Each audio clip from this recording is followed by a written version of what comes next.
I'm Benedict. And I'm Motion. And we've got a new track that's coming out next Friday, 26th of January, and it's called Afterburn.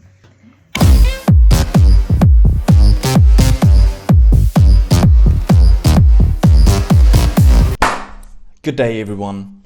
Today we are talking about bass. I've made a video already about 5 ways how to make your melodies shine.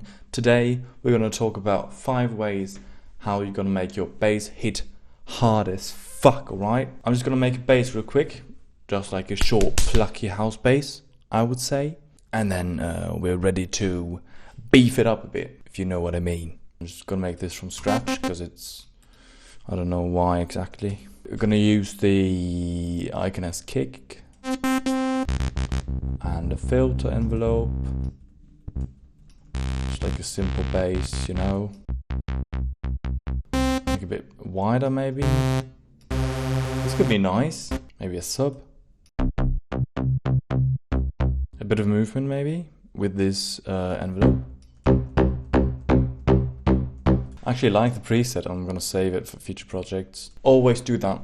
I do that not often enough. Always, if you make a new preset, always save it. You could use it in the future. Right, let's make a bass line.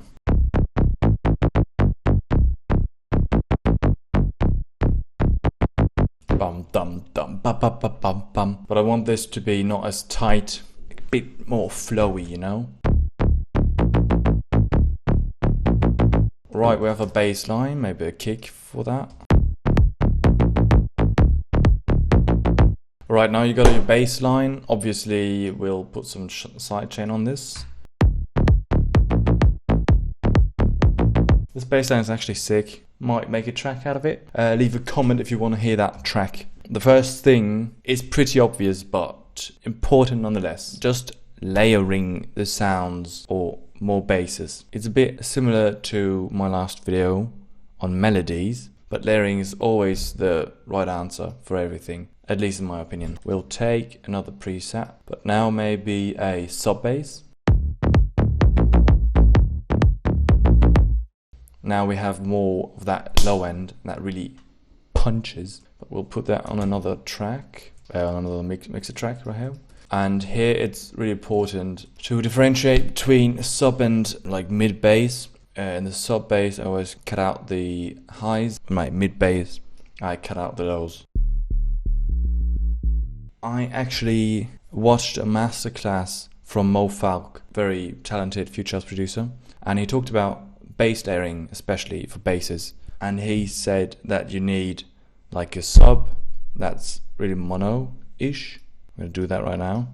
Some bass that's wide, so that fills up the room, and some bass that's straight in the face, and maybe something that gives you high end in the bass. Something like that, but I would recommend you watch the masterclass from Mofalk. Really inspiring and helpful. So I think our main bass is really wide already, so we're going to take another bass and try and make something that's more in the face. And here I'll use another trick, that is use an envelope on the global master tune. I told you that already, I think, for this laser plucky sound. But we're gonna mix this differently as well, because this is more of a bass for the mids, I would say. I'm just gonna take out the bass frequencies. And this shouldn't be too loud. I just realized I made like a bass that's for the high end, but not a bass that punches right in your face. I think we can work with this, right? We have 4 more ways to go. Watch till the end, because we're gonna make this even bigger. Step 2, compression. Let's talk about compression. I know it's a basic technique, but I think you can do a lot with compression. I'm just gonna make a bass bus. Right, and on this we're gonna use some Waves H comp just to glue those basses together. That way they don't sound like individual basses, but sound like one bass. In this H comp plugin, there's this punch knob. I really like it because it gives it like a bit more attack, like a transient designer within the plugin. If you don't have the HComp plugin, it's no problem. Just use any compression you like and some transient designer after that. Maybe even the transient processor from FL Studio. Just to give it more punch. Also compression, obviously OTT. Give it more grit, more electronic feels.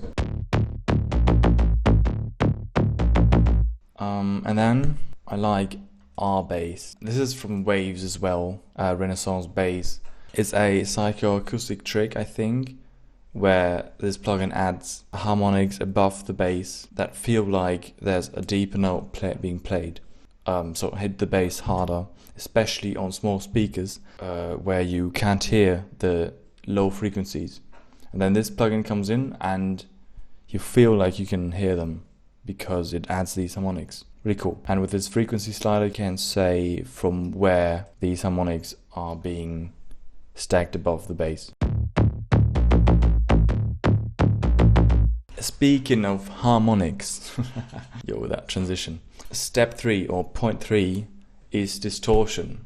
You can always distort your bass harder than you would think. It's something Jonas Aiden once said. We're just gonna take Decapitator and distort the hell out of this.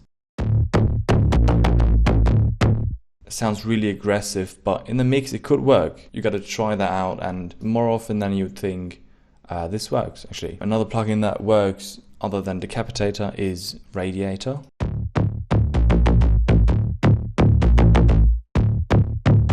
Beefs it up a lot. Maybe even the Wave Shaper from FL Studio, if you use FL Studio for some stock plugins. Also does the job. I never made a bass that good, to be fair. Step 4, the Haas Effect. I know I always talk about the Haas Effect, but I just love it. It makes everything better, basically. Take your bass line, export this, duplicate it, put one left, one right, then offset them slightly, put them on one mixer track. Maybe mix them a bit differently because otherwise they're gonna clash with your bass that's already there. But you can even put a bit of reverb on this. Because why not? And maybe destroy this reverb with Wave Shaper.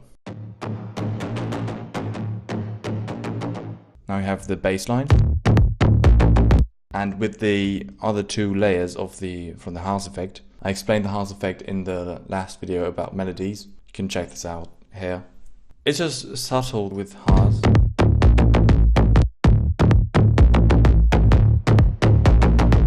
But it just makes it wider, and that way hit harder. I've used this technique in a song that comes out soon with Motion after my next release, 26th of January. And we just thought, alright, this bass is really cool, but it's gotta be wider than this. So just use the Haas Effect, duplicate your bass, left and right, offset them slightly. Always works, in my opinion. That brings us to step 5, samples. Not layering the sound with other sounds, but layering the sound with samples. Give the bass more attack, give the bass more high end, whatever you choose. These samples could be kicks, ticks, percussions, even, I don't know, hi-hats for that high-end. Experiment with that. Maybe I would think, alright, this is not enough attack, and I would take a kick and just put this kick everywhere where the bass is and mix it with the bass. Right, now this way. Right, the kick may be a bit loud. We don't need the whole kick. Maybe like this. We don't want the kick to clash with the subs, with the sub frequencies. And maybe we don't want the high end from the kick.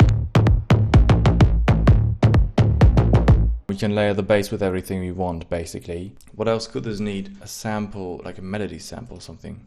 I don't know if that would work. Maybe like this.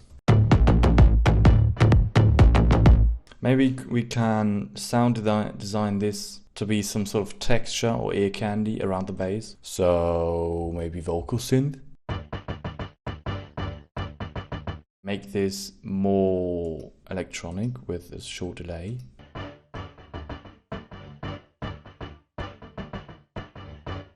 OTT maybe?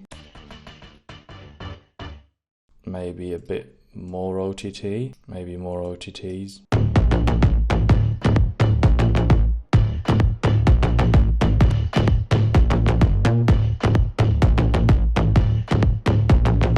Like, I'm not sure about the sample per se, but I think this technique as itself is really cool. Because this way, I'm just realizing this now, how good this is.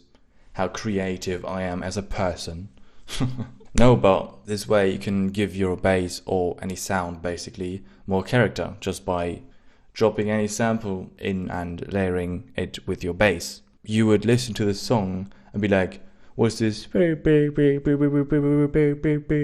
the bass, and it's just a sample. It's a bit weird, but maybe that's good, you know? It's weird in a good way. Right, now we have this.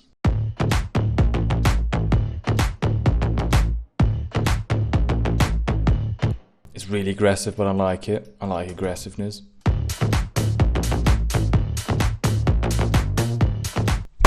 That's a wrap for this video.